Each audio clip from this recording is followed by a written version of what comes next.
that's the sickening part about all of this. She's laid out on the concrete by herself. 911, what's the address of the emergency? My name is Asia. I've been called y'all. Don't ask me my name. Y'all got my number. Can I have somebody at 6841 Mayo Boulevard? Ma'am, he just took my whole phone, ma'am. Okay, listen, what is your relationship to him? Who is he? That was my boyfriend. He was going crazy. Please, get somebody here. In the early hours of May 11th, 2023, a man serving life in prison escaped and killed his girlfriend. What began as a seemingly routine morning with 28-year-old Asia Davis walking her daughter to the school bus would soon escalate into a tragedy that would forever haunt her family and the community. Weeks prior, Asia had made multiple calls to 911 fearing for her life after receiving threats from her boyfriend, who had just escaped prison while serving a life sentence. But despite her desperate pleas, the police response was delayed, not once, but twice. Sadly, she would not escape his attack that morning. When law enforcement arrived at the scene, the horror of the crime became painfully clear. He had found his way to her apartment where he shot her. But what he did next was even more horrifying. He decided to brutally run over her body. What the investigation would find unfolded into something far darker. There's a painful familiarity to this story. 31-year-old Brianna Howell. Remember her? A woman whose love turned lethal when her boyfriend would kill her moments after leaving jail. Her case, once covered on this channel, mirrors the heartbreak we're seeing again today. Come on, son. Alright. You ready, babe? It's linked at the end of this video, and trust me, you'll want to see it. Now, let's look at the tragic life and death of Asia Davis.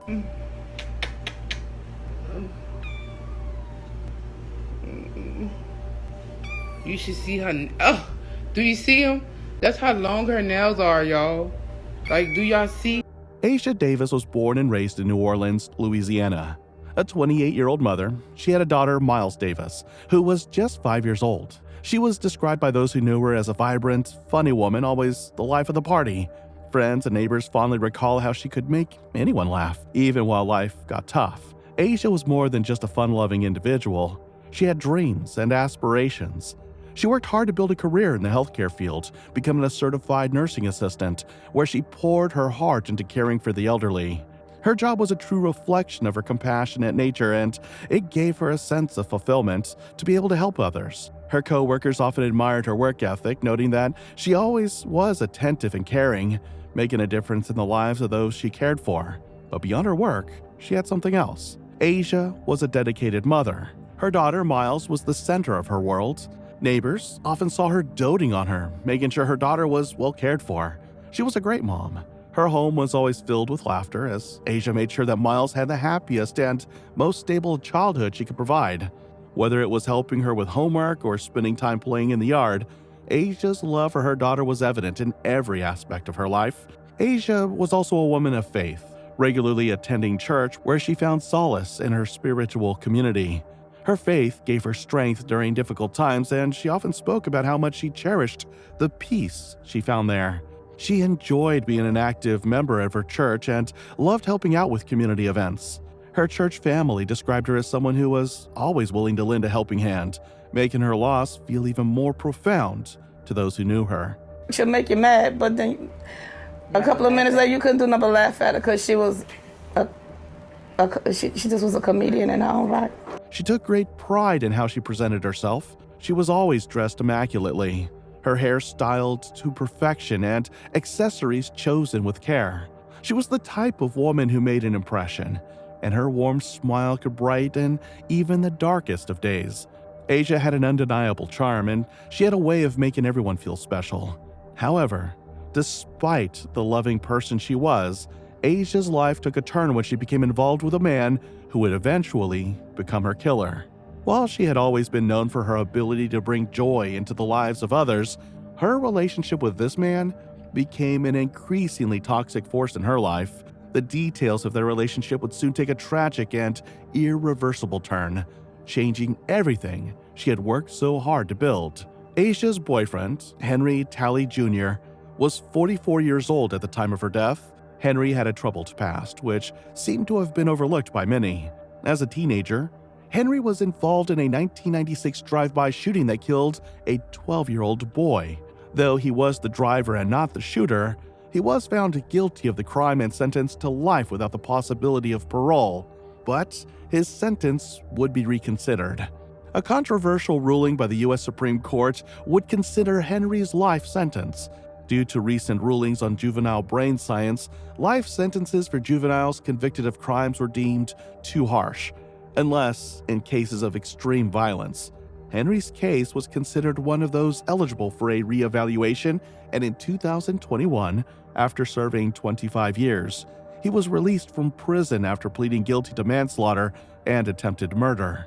He was free, but his violent tendencies and history of abuse remained. It was when Henry was on probation that he would meet Asia. Despite his troubled past, he appeared to be in control of his life, attending anger management and personal development classes. To the outside world, he projected an image of someone who had turned a corner, striving to rebuild his life. He seemed to have a newfound sense of purpose, perhaps even a chance for redemption. However, this facade would quickly unravel. It became clear that Henry continued his pattern of domestic abuse, but this time with Asia. From the start, Asia's family and friends had reservations about him. His criminal record, though not widely known at the time, cast a shadow over their relationship.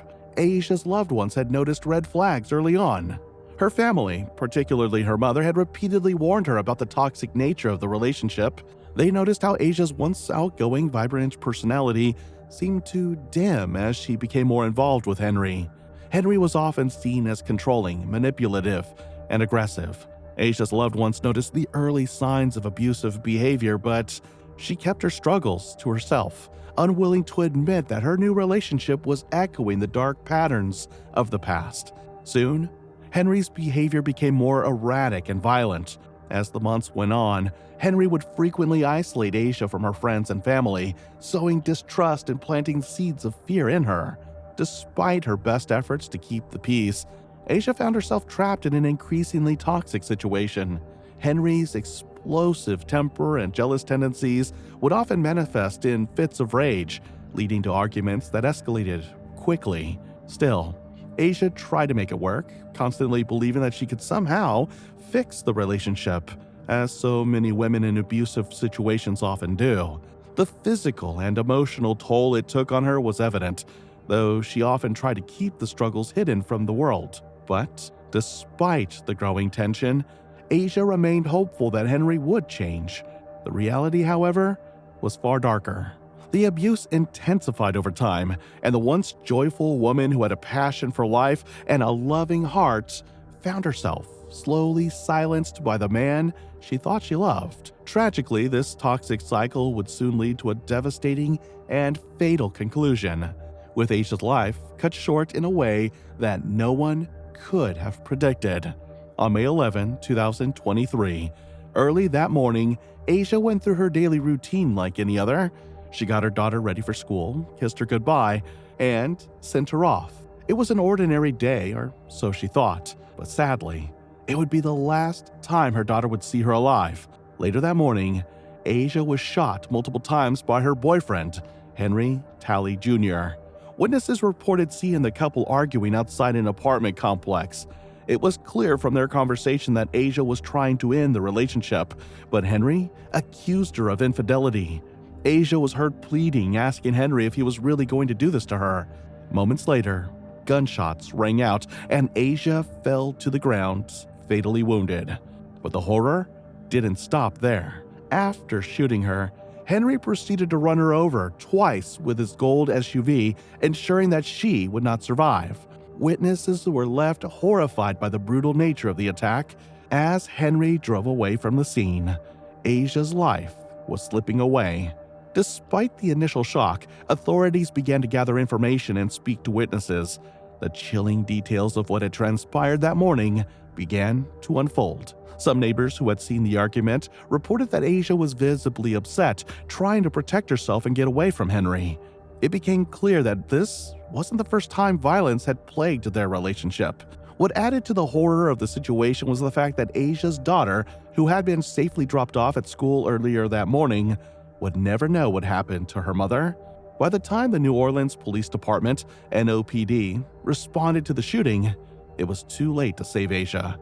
She was declared dead at the scene. Information on this incident is limited, but we do know one woman is dead, and we know the victim is female. I'm told by people on the scene that she was in her mid-20s. Police say that they received a call right after 9 a.m. of a woman laying in the street at the intersection, of Mayo Boulevard and I-10 Service Road. When police arrived on scene and at that intersection, they say they found a woman with multiple gunshot wounds, and she was pronounced dead on scene. The incident sent shockwaves throughout the community, with many left asking how it had come to this. Asia, a woman who had dedicated her life to caring for others, had been taken in the most violent and senseless way. Henry, despite his history and patterns of abuse, had once again escalated his behavior to deadly levels. As the days went by, investigators worked to piece together what had happened. Henry was quickly identified as the primary suspect, but he had fled the scene after committing the brutal act. As police searched for him, the weight of the loss was felt by everyone who knew Asia, from her family to her colleagues in the healthcare field. She was remembered as a loving mother and compassionate worker who would never have deserved such a violent end. What followed Asia's brutal death was a heartbreaking revelation of systemic failures. Prior to her murder, Asia Davis had reached out to the police twice in the weeks leading up to her death to report domestic violence. Asia Davis is one of 6 women killed in New Orleans in the span of a month. According to dispatch records, the young mother called for help, but seemingly authorities failed her. She had made 2 separate calls to 911, fearing for her life. 911, what's the address of the emergency? Can I have somebody at 6841 Mayo Boulevard? On April 6th, Asia Davis called 911. Ma'am, he just took my whole phone, ma'am. Okay, listen, what is your relationship to him? Who is he? That was my boyfriend. He was going crazy. Please, get somebody here. Was y'all fighting or anything? I didn't touch him. He hit me. On both occasions, the police took 12 hours to respond, and by the time officers arrived, Henry had already fled the scene. Both calls were marked "gone on arrival," meaning police arrived too late and the suspect was no longer present. Boy, nobody never came yet. The lack of response angering the young woman. My name is Asia. I've been called y'all. Don't ask me my name. Y'all got my number. A woman in need of help.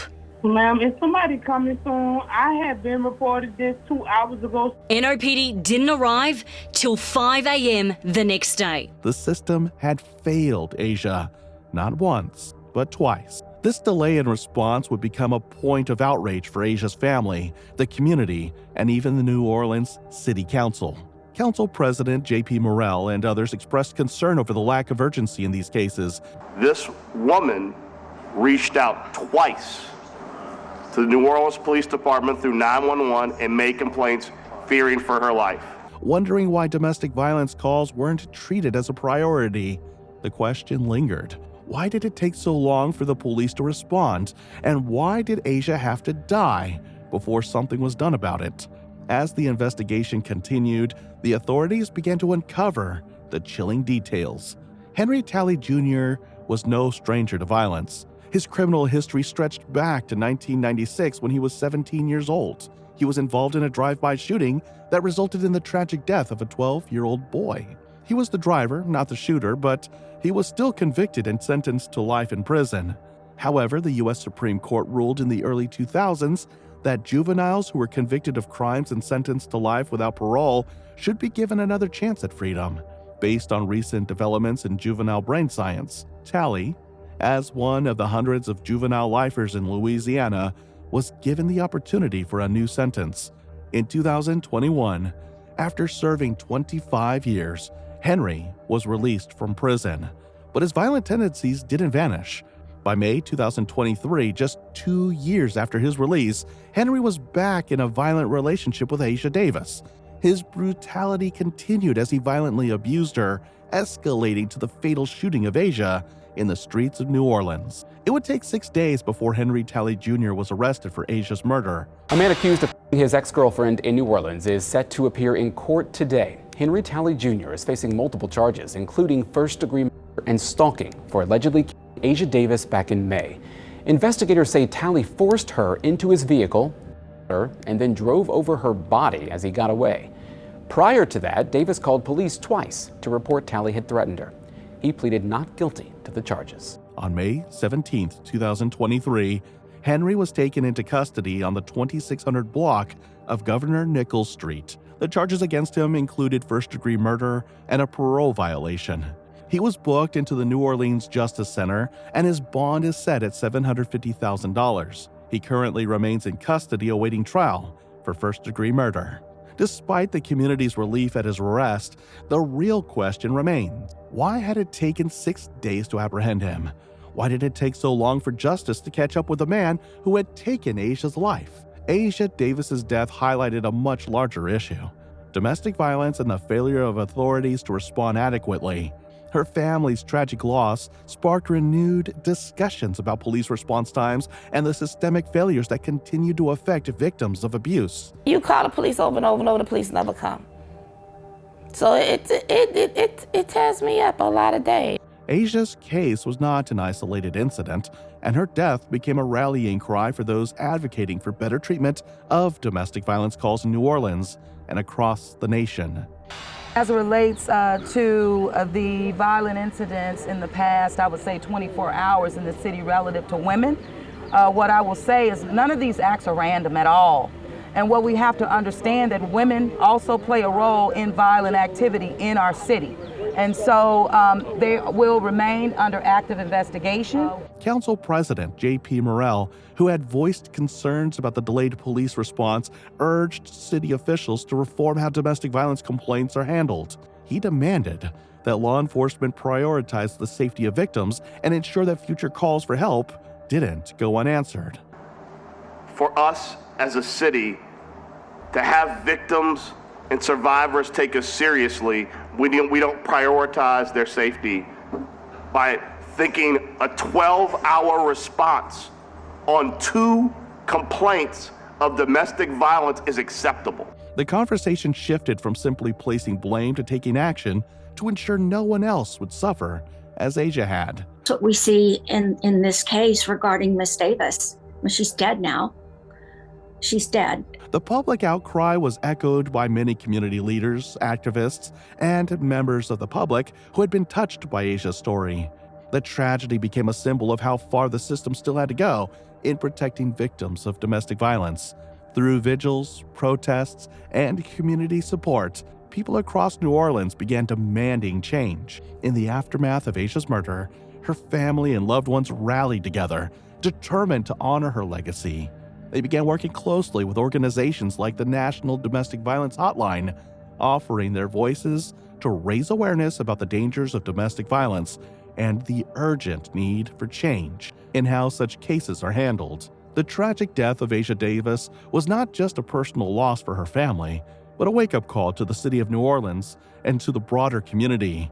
Her story became a platform for those affected by domestic violence to share their experiences, raise their voices, and call for systemic change. In the end, Asia Davis's legacy lives on in the voices of those who continue to fight for justice, safety, and equality.